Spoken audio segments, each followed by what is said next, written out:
How to sign in to Walmart app. Hello everyone, I am Bishaka and welcome to our channel. Now let's get right into the tutorial.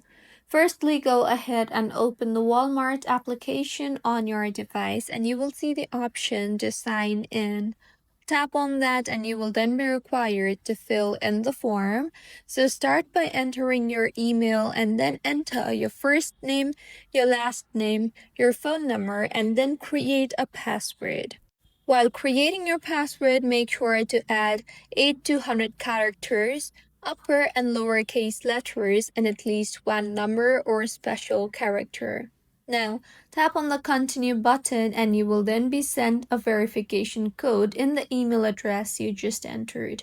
So go ahead and enter the verification code and tap on continue and you will then be sent a verification code to the number that you entered. So go ahead and enter the verification code sent to your number and tap on the verify and create account option.